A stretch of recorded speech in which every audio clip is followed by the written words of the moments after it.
મરણ થઈ કેટલા મહિના થયા? 5 મહિના જેવું થયું ને? અરે વાહ વાહ વાહ વાહ, બરાબર. તારા મામા તને કમ્પ્લેટ સાચવે છે ને? અરે વાહ. મિત્રો જોઈ શકો છો ને, જેને પપ્પાનો ને મમ્મીનો પ્રેમ નહીં મળતો આવી હાલત થાય છે. બહુ જ દુઃખ થયું છે આ પરિવારને મળીને. તો આશા રાખું છું આ પરિવાર આપણે બધા મળીને મદદરૂપ થઈએ, જેથી કરીને આ પરિવાર કમ્પ્લેટ સુખ શાંતિ ગુજરાન એમનું ચલાવી શકે. તો નમસ્કાર મિત્રો, બધા કેમ છો? બધા મજામાં છો ભાઈ? આ વિડીયો પહેલા ધ્યાનથી તમે સાંભળજો. આ બાળકો છે ભાઈ બહુ જ વર્ષથી એકલા રહે છે. આમના પપ્પાને અપસાન થયું કેટલા વર્ષ થયા? 4 મહિના જેવું થયું ને? આના પપ્પાને અપસાન થયું 4 મહિના થયા છે. ટોટલ 5 બાળકો છે. 2 બાળકો કામે છે એવું જાણવા મળે છે. તમને ખબર છે કે જેને મમ્મી પપ્પાનો પ્રેમ નહીં મળતો ભાઈ, તો આવી હાલત થાય છે. આ બાળકો કયા ગામના છે?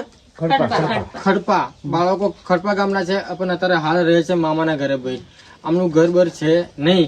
તો મિત્રો તમને એ જ કહેવા માંગુ છું, આ બાળકોનું ઘર બની જાય ને અમને રહેવાની સુવિધા થઈ જાય. મેં બાળકોને પૂછ્યું સ્કૂલ જાઓ છો? બાળકો કહેતા હા જઈએ છે. તમને ખબર છે મિત્રો કે મમ્મી પપ્પા નહીં હોતા ને તેમનું ધ્યાન કોણ રાખે? તો સારું થયું કે મને મામા કમ્પ્લેટ છે, મારા દાદા કમ્પ્લેટ છે કે આ પરિવારને સાચવે છે. મને જાણ થતાં જ આ બાળકોની મુલાકાતે આવી ગયો છું. આ વિડીયો શેર કરજો અને જેને બી યોગદાન આપવું મદદરૂપ થવું હોય તો મને DM SMS કરજો, જેથી કરીને આ પરિવારને સહી સલામત ગુજરાન ચલાવે. તો આશા રાખું છું આ વિડીયો જલો બનો શેર કરજો.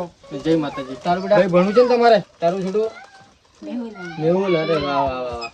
તો આશા રાખું છું મિત્રો આ બાળકોને બધા સપોર્ટ કરીને અમને જીવન દોરી આગળ લંબાવીએ. જય માતાજી.